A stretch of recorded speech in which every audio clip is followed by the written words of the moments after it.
The world we live in is full of things we do not understand.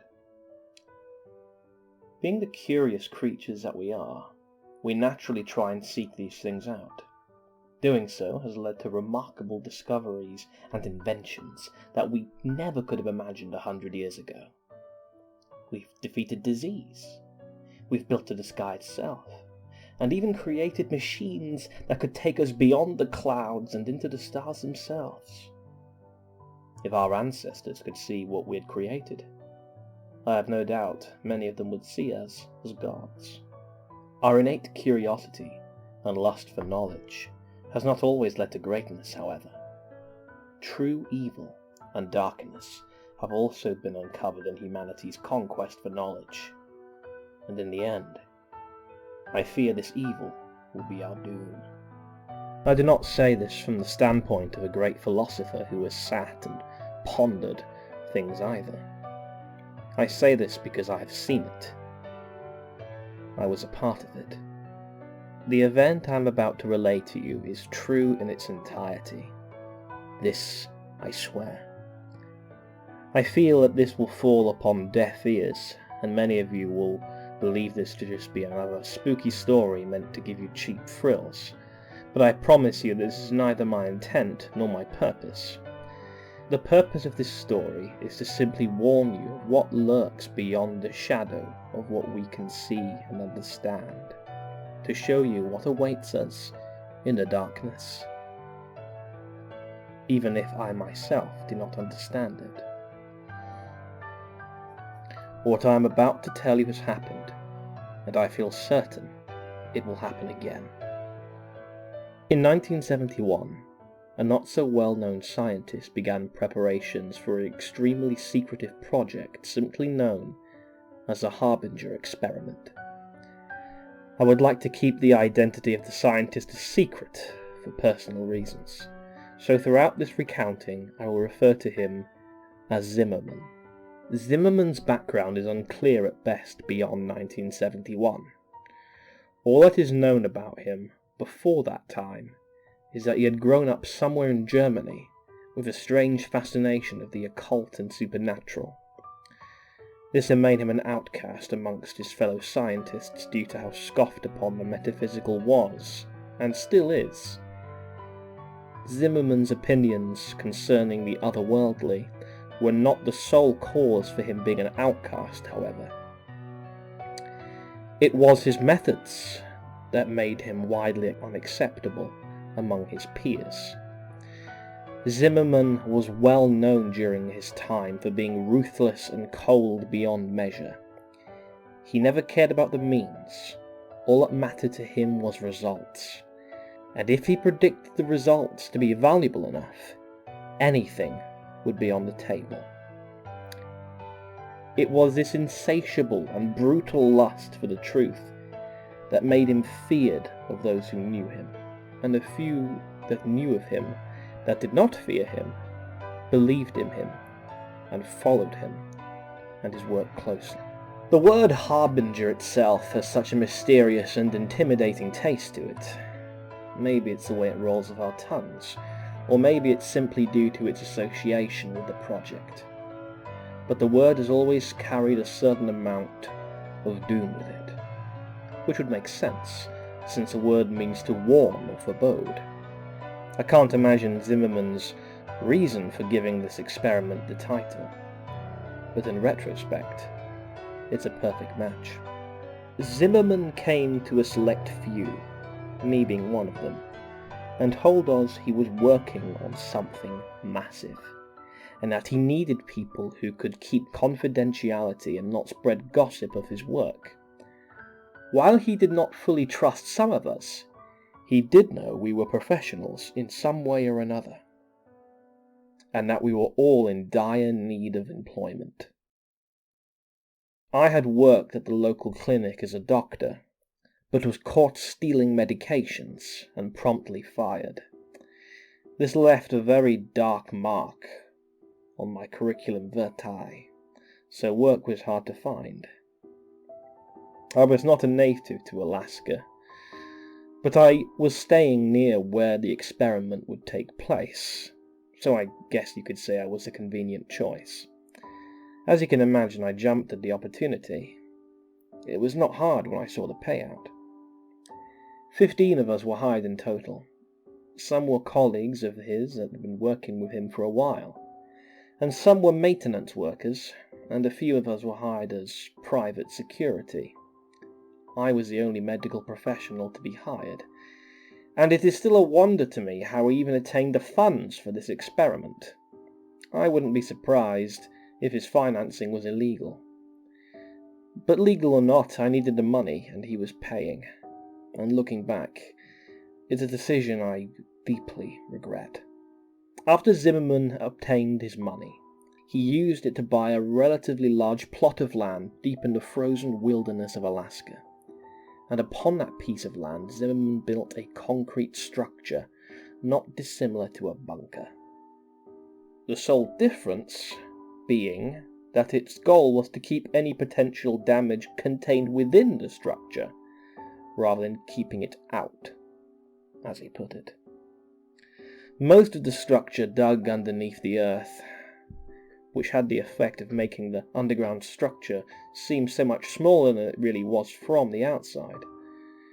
As would be expected, the only way of entering and leaving the underground complex was via a ladder that led from a small, unassuming concrete building on the surface, which I will refer to as the entrance building for convenience's sake, deep into the network below. After everyone had gone to bed for the night, the hatch that contained the ladder would be sealed off with a very large, thick metal lid. Zimmerman was very strict about this. Located not too far away from the entrance was a building of wooden cabins that would serve as the sleeping quarters for the staff Zimmerman had hired. Compared to the entrance building on the surface, the underground system was enormous. At the center of the complex was a control room. This is where all the facility's electronics were linked to. This included security cameras, lights, and door controls. Consoles, monitors, and computers lined the walls of this large metal chamber. This is also where the ladder in the entrance building connected to in the underground complex. Connected to the control room were 3 doors. One led to a smaller room that served as the infirmary. Another door led to a break room, and the last door led into the hallway. The hallways are where the complex began to feel extremely eerie. They were for some reason laid out in an extremely confusing screen that led in circles to complete dead ends. These hallways made up a vast majority of the complex, and it would be very easy to get lost in a maze if you were unfamiliar with the said complex. But if you knew where you were going, you would find yourself standing before one of 3 8x8 floor rooms before long. Each room had a camera hooked up to one of the corners of the room, and all 3 of these cameras were connected to a corresponding monitor in the control room. Cameras were also scattered throughout the hallways, so whoever was watching their corresponding monitor could see anywhere they wanted to. Thick metal doors stood at the entrance to each of the 3 8x8 rooms, in which to open them, you would have to enter a 4-digit code into the panel located near the door. I remember when I first arrived at the complex how badly the hallways frightened me. I have always been claustrophobic, you see, and those hallways were so narrow. The noise, or more accurately the lack thereof, was also a tremendous source of fear for me in those bleak, narrow hallways. It was always dead silent, as if the entire world had stopped. It really made you feel like you were trapped down there. Thankfully, though, I only rarely ventured into those hallways, for I was the only medical professional in the facility and had virtually no reason to go into them.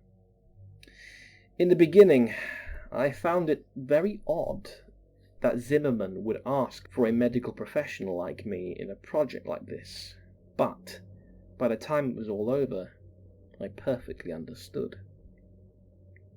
The official purpose of the Harbinger Experiment was to test and observe the effects of extended isolation on the human mind. This is what was listed on the reports being sent out. However, none of us knew that the true purpose was much darker. Like I said before, Zimmerman had always had an obsession with the occult and supernatural. He sought to prove himself to those who did not believe in him. He wanted physical proof that the supernatural was a true phenomenon, and he wanted to be the first one to attain that proof. The true purpose of the Harbinger Experiment was to find proof of the metaphysical, a world we could not see. The thought of this was naturally a bit daunting, and even scary. But it was Zimmerman's method of doing so which made it truly horrifying. Zimmerman believed he would open a portal between two worlds momentarily, allowing 3 entities to cross over into our world, and each of those beings would be trapped within one of the 3 rooms. Zimmerman had a theory that any entity would try and latch onto the nearest living thing that had the capacity for it. He wanted to use this technique to trap a creature or spirit in a physical form by allowing it to enter the living being that had been injected with the compound mixture of Zimmerman's creation. In theory, this compound would keep the entity from simply leaving whatever it was attached to. The only way it would be able to leave a host who had been injected with the compound was through death, according to Zimmerman. The host would have to be something living, with a will strong enough to survive the possession. And there is only one known species that possesses the amount of will required for this: the human being. Zimmerman had also done something to ensure that the entities would only enter the 3 rooms, and that there would only be one entity in each room, though I cannot say I know exactly what he did. I know next to nothing when it comes to how Zimmerman managed to do what he did. He likes to keep his methods a secret to only his most trustworthy colleagues, most likely due to his paranoia that someone would steal his ideas and take credit for those said ideas. If I had known the true purpose before I signed up, I may have reconsidered. But Zimmerman decided not to tell us until we were gathered inside his steel fortress. Even if any of us had wanted to leave, I doubt we'd be allowed to do so. The security team was loyal to him and the payout. It is not likely that Zimmerman would have given them the order to allow anyone else to leave. There were 3 different subjects included in the experiment. All were native to Alaska, and each one was lured into the project under the belief that they would be undergoing a harmless study on the effect of isolation on the human mind, as I had mentioned before, which is why none of the subjects objected when they realized that they would be confined to one of the 3 rooms that I mentioned earlier. The first was a young man. He was apparently out of work and desperately needed the money that had been offered for participating in the study. Not unlike myself. The second was a woman. I could tell by looking her she was an addict of some sort. The third and final subject was an older man, a drifter if I had to guess. One thing they all had in common was that none of them had any family or friends left.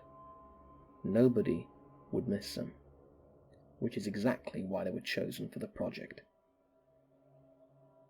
I wish I could go into further information about these subjects, but all this was drawn from memory, and I was given little information on the 3 to begin with. The experiment did not officially begin until 1987, 16 years after its original announcement. I was ready to begin, so I packed up and headed out to the complex as soon as I could. I arrived at the compound a week before the subjects had even signed up, and had a whole month before the project could even begin. I was not the first to arrive by any means. When I got there, Zimmerman and his colleagues and his security team had already arrived. I suppose you could say I was the first person that Zimmerman did not trust that arrived. Everyone had arrived about a week before the experiment began. There was a noticeable rift between those that were simply there for the money and those who were followers of Zimmerman. On October 15th, 1987, all the preparations were in place. The subjects had been sealed in their rooms. The cameras, lights, and speakers were fully operational, and all the staff members had settled in. The time had come for the experiment to officially begin. Zimmerman asked everyone to report to the control room around 9 p.m. to witness the beginning of the experiment. He wanted everyone to be present when he proved that his theories had been correct, and he was not just a madman. He wanted us to see the fruits of his labour.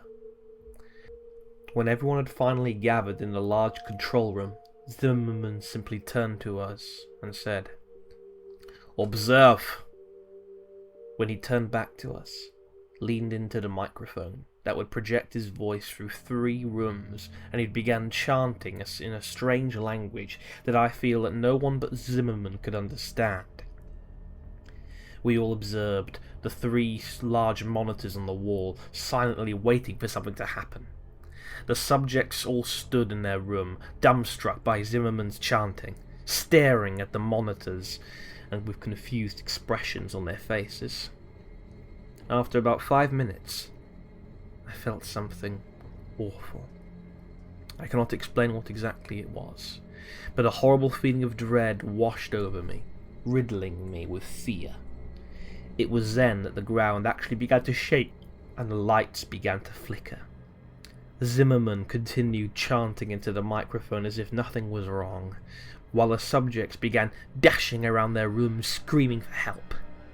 And suddenly, the ground stopped shaking, and the monitor's image turned static. The air became very heavy as we all stared at the monitors, waiting for them to regain their image and show us what was happening or had happened in those 3 rooms. For a while, all was silent. But then, there was screaming. The screams of a woman going through unbearable pain and terror began to echo throughout the compound.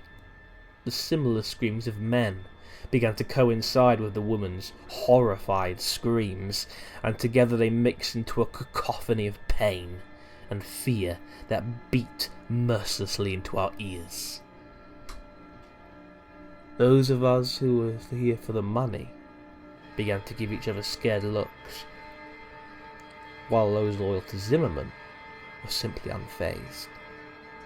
We wanted to leave and never come back to this awful place, but we all know deep down that Zimmerman would never allow that to happen. We were here for the long haul, and there was no escape. It was 10:15 p.m. when the screaming finally stopped. The monitors had yet to reveal to us what had occurred in those 3 rooms. As soon as the screaming had ended, Zimmerman stood and dismissed us all for the night.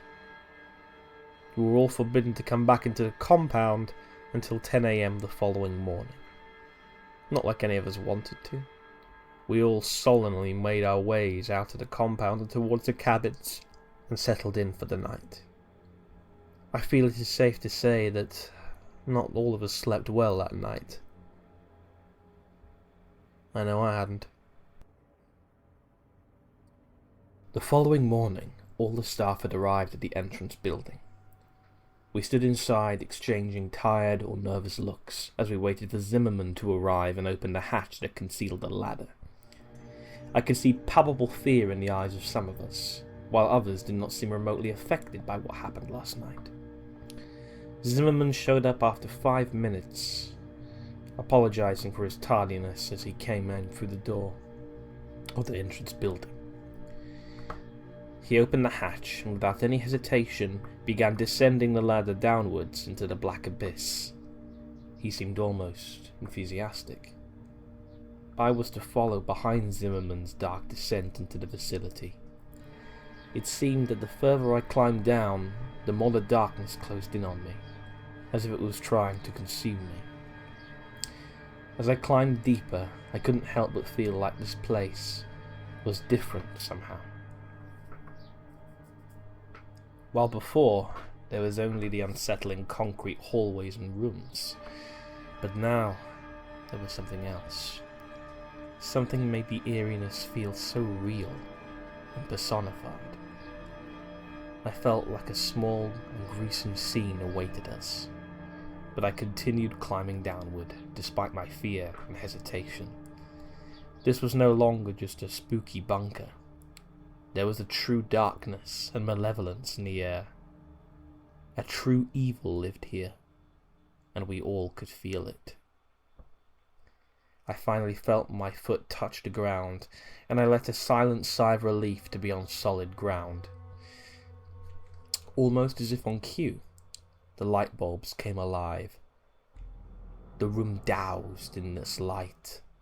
Zimmerman must have turned on the power, I thought to myself. I allowed to take a couple of seconds to examine the control room. It was exactly as we left it last night, for which I gave a silent and thankful prayer. It was almost as if nothing unusual had ever happened. I shook myself from my thoughts as I remembered the static-filled monitors from the night before. I let my eyes slowly make their way towards the monitors on the wall, anticipating the grim and fearful scenes that would be on them. My attention was first grabbed by monitors 1 and 3, which were still pure static. It would have been a small relief, but then the motionless image on monitor 2 caught my eye. Monitor 2 was entirely still, and everything seemed entirely untouched. I couldn't help but gasp as I noticed the only thing that was different. The woman in the center of the small concrete room was laying on the ground dead, with an expression of fear and terror frozen on her gaunt face. Zimmerman appeared angry when he saw this, and ordered the second monitor to be switched off. We didn't ask why. It's not like any of us wanted to see the dreadful scene any longer. He also ordered that if the images in monitors 1 and 3 did not return within the next 2 hours, a security team would be sent to investigate. The security team nodded at this. They made it seem as though they were fearless, but I could see it in their eyes. The subtly loud tick-tock of the clock was the only sound that echoed through the control room, while I stared at the monitors. An hour and 50 minutes had gone by. Static was all that occupied monitors 1 and 3. All of the other staff members were working except for me. This was due to the fact that nobody had injured themselves thus far. So I had nothing to do but wait for someone to hurt themselves. Zimmerman, a couple of his colleagues and I were the only ones that occupied the room. They quietly chatted amongst themselves, while I spent my time reading and pondering the situation I currently found myself in. I had clearly made a mistake coming here. The corpse lying in room 2 was evidence enough of that, and God only knew what awaited us in rooms 1 and 3. My thoughts were soon interrupted as Monitor 3's image finally returned. The clear image now displayed on the screen made everyone's eyes visually widen.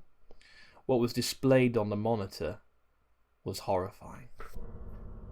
A humanoid stood in the center, staring directly at the camera, unmoving. It was wearing the same jumpsuit that Subject 3 had been issued, but this was not the same man that entered the room. The first thing that caught my attention was the eyes. They were solid black and twice the size of normal human eyes. They seemed so endless and cold. Its head had also grown with the eyes in such a symmetrical and unsettling manner.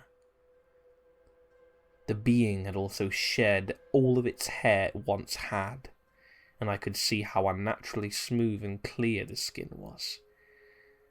It had seemingly grown in height and stature, which could have been seen with the fact that the jumpsuit was now obviously far too small for its wearer.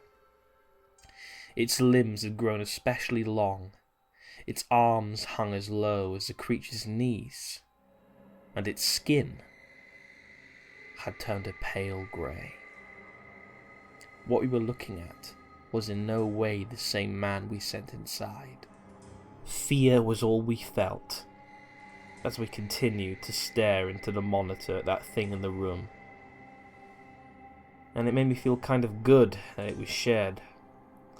It may sound awful, but it was a bit satisfying to see that Zimmerman and his colleagues would feel too. But at the same time it was worrying, because this showed that this was not part of Zimmerman's plan. Something had gone wrong. We all stared into the monitor at the thing despite our fear. It was almost as if we were in a trance. My already present fear began to grow rapidly through my body as I became lost in the creature's eyes, trapped in its gaze. After what felt like forever, I managed to break eye contact with the creature and divert my attention from the monitor, and when I did so, I felt my fear levels drop considerably. After a short while, Zimmerman broke the silence and ordered the security team to make their way to Subject 1, just as he said he would do. The security team left without questions, armed with batons and pistols. I focused my attention on watching the men progress through the hallways through Subject 1's room via the cameras. Even though they were not very high quality, it wasn't hard to tell that the men were frightened of what awaited them. Their heads were downcast as they walked. They did not possess the same confidence within them as they had before. They looked like scared young men being sent off to fight in the trenches. Eventually, they made it to the door. We had a perfect vision of them and the door via the hallway camera. One of them said something through their walkie-talkies and made a motion towards the door. In response, one of Zimmerman's colleagues buzzed the door open. The men already had their pistols out by the time the door was opened. And as something leaped out of the room at the men, the monitor turned to static. Immediately we could hear screaming echoing down the hallway, followed by the distinct sound of gunshots. We could do nothing but wait. After a couple of minutes, the screaming and gunshots stopped. We all waited and prayed, and hoped that whatever leaped at them from the room would not be the one to return to the control room. After a few more minutes, 3 of the men came back and carried the corpse of the 4th. He had massive cuts covering his chest, and his face was shredded. You couldn't even tell who he was anymore, or even he was human. I was used to gore being a doctor and all, so I felt somewhat unfazed by the mass of shredded flesh and bloodied meat that they carried with them. But many of the others went pale and vomited. The security team all wore emotionless expressions and eyes filled with terror. One of the men finally looked up at us. He stared at us for a while, with those wide eyes of his. "It's dead," he finally managed to mutter, in a shaken and scared voice. A couple of hours went by. The dead man's name was Frank. He was buried outside in the cold Alaskan ground. 2 of the men were unharmed, physically, at least. The 3rd was alive, but only barely. His body was covered in slashes, and one of his eyes had been gouged out. I managed to stabilize him, but only just. The other 2 men vaguely explained what happened. Apparently, Subject 1 leaped out at Frank after the door had opened. Only it wasn't really Subject 1 anymore. According to them, it had a hideously contorted face and long, sharp claws. They claimed to have shot it over a dozen times before it fell over dead, and then they emptied another dozen bullets into the corpse just to make sure it was really dead. Only once they felt really comfortable did they come back. As comfortable as possible given the circumstances. After tending to the wounded man, I went over to investigate the monitors. As afraid as I was of what I was going to see within those monitors, I had to. Subject 3 was the only one left now, and I needed to see and make sure that the creature was still in the room. It seemed more like a prison cell than an ordinary room at this point, though, which was probably a good thing. The cameras displaying Subject 1's room in the hallway outside still displayed a static-filled screen. No one was sent to repair them or investigate. We just had to hope that Subject 1 was well and truly deceased. Monitor 3 image was exactly the same as it had been left. Subject 3 was still staring into the room at us. He was still in the exact same position, and were it not for the small fan in the corner of the room, I would think it was a still image. In a way, I felt relief at this. Relief he was still in the room, and not had escaped while no one was looking. After everything had quieted down, I noticed something especially unusual. There was a strange sound emanating from somewhere. At first it was barely noticeable. The only reason I heard it was because of how extremely quiet it was in the infirmary. But as time went on, it slowly began to increase in volume, and after about an hour it was loud enough that everyone else could hear it too. And after a couple more hours its volume had increased so much that we could determine exactly what the noise was. It was a recording from NASA. One of the staff members identified it as the sounds of Saturn.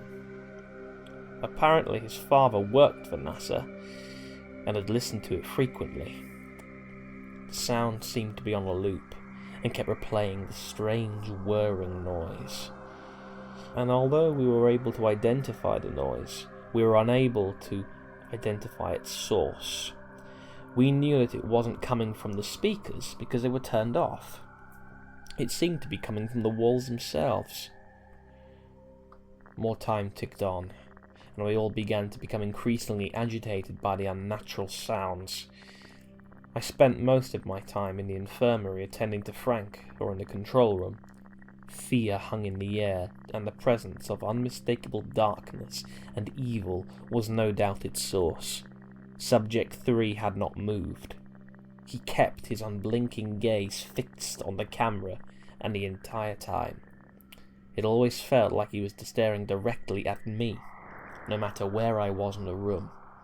I think this effect was also felt by the others, due to the fact that they seemed to move around the room a lot, for seemingly no reason at all. After a few hours, the song was so loud that people had to shout in order to communicate. We had been trying to find its source so we could turn it off, but it was to no avail. The source was completely identifiable. This added a layer of extreme irritation to our already present agitation. It was around 8:30 at night that the ground began to shake once again, as it done the previous night.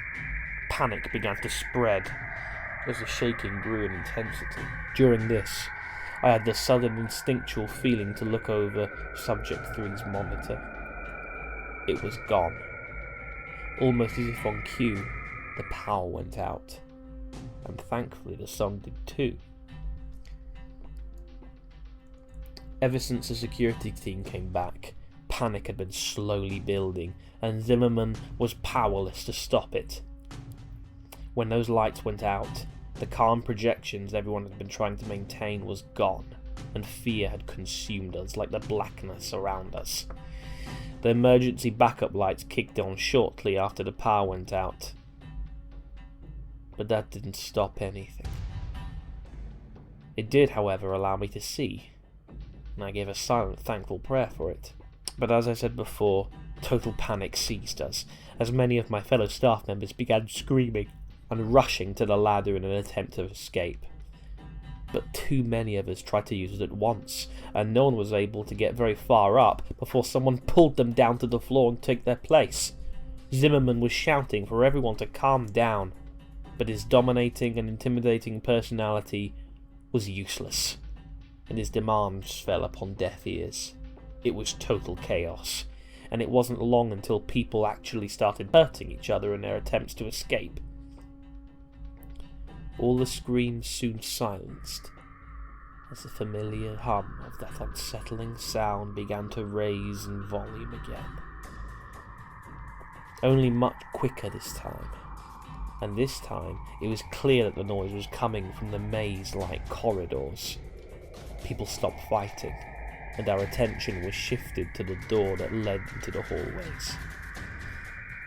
The unnatural, whirring sounds of Saturn got louder than ever before it forced many of us to cup our ears in an attempt to silence the sound. But then suddenly, the whirring just completely stopped. Silence filled the room once again, and we all stared at the thick metal door in anticipation for what was coming. It felt like ages had gone by, but in reality it was only minutes before the silence, yet again, was broken. The door suddenly and violently burst open, and the whirring began again, louder than ever before. The suddenness and the volume of this caused us to recoil by falling onto the ground and grabbing our ears in an attempt to block out the sounds. I glanced up for just a second, and at the doorway stood a tall, smooth-skinned figure with long limbs and eyes so dark and malevolent you could clearly see them in the lighting. After I got my bearings, I glanced upwards at the creature once again, just in time to see the thing pick Zimmerman up and rip him in half in one fluid moment, dousing the room and everyone in his blood and organs. I was no stranger to gore, but the sight of that was too much for me. I hunched over and vomited on the cold cement floor. The ladder was my only chance of survival.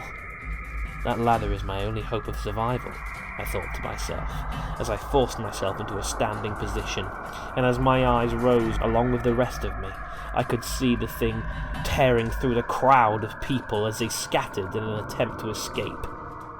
It was distracted, and as terrible as it sounded, this was my only chance to escape. I forced myself to move towards the ladder, trying to block out the terrified screams of my fellow staff members and the unbearably loud whirring. I could hear gunshots coinciding with the screams and the terrible sounds of flesh being torn apart somewhere in the mess of noise. I reached my hands outwards and felt a wash of relief as my fingers came to contact with the large, hard metal rungs of the ladder. I gripped them and began to climb upward as quickly as I could, all the while praying that the monster would not notice me. I felt like at any moment one of its smooth hands would wrap around my ankles and pull me back into the slaughter, but I eventually made it to the top. There was no question in mind. I had to close my ladder and seal that thing down there, even if it meant certain death for my colleagues. I could not allow that thing to escape. I had to sacrifice him. I gripped the metal, thick lid and began to push down with all my might to seal down the complex. And despite how sturdy it was, the lid was surprisingly easy to move, and did not take much effort to push it down over the hatch. Even in my weakened state, in seconds the hatch was completely covered by the dense metal lid. I collapsed on my side and began to vomit some more, as exhaustion overtook me. And as I lay there, I realised something. Aside from my laboured breaths, the only thing I could hear was a faint echo of the sound below. I felt as though I'd lose more of my mind if I continued to lay there and listen to the unnatural sounds from the cosmos. So once again I forced myself to my feet and began to make my way to the wooden lodge I stayed in the previous night. It was where I'd left my baggage, and also where I kept the keys to my truck.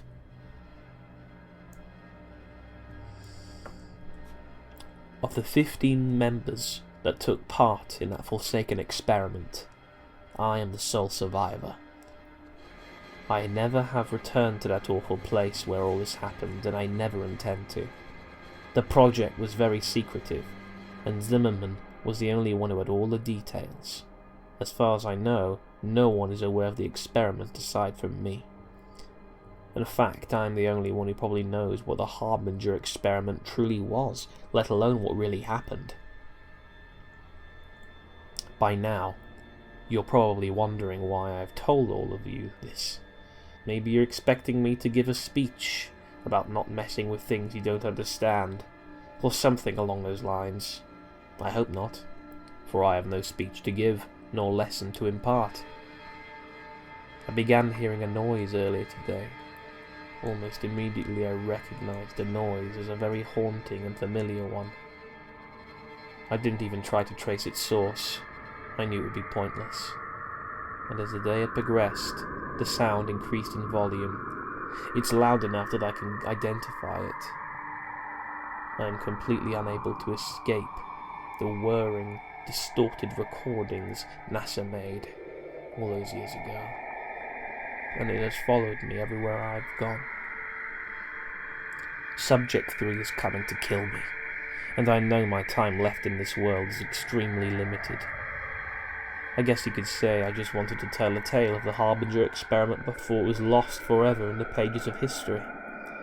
I hope that you will take some lesson from what I have recounted to you, but I know you won't. Let's be honest, you don't believe a word of what I've told you, and I don't blame you. I wouldn't believe me if I were you. To you, this is nothing more than another story to get your cheap thrills from. You're probably mindlessly surfing the internet when you clicked on this link, wherever that may be, listening to my recording. And to be honest, I don't really care if you believe me or not. Even if you do, it probably wouldn't stop you from trying to uncover the truth that so few of us have seen. It certainly never stopped Zimmerman. If you want a lesson, look at what happened to him when he went seeking the truth. I pray that none of you will ever discover this truth. I pray that none of you will see what I have seen, and I hope that you will get to live in ignorance of what lies beyond the veil of what we can understand. It's here now. I can feel its black eyes burning into me all those years ago, eyes as dark as the coldest reaches of space. I am as much to blame as Zimmerman is for the monstrosity that is free to kill across this world, even if I am not the one to create it. I'm sorry. Please forgive me.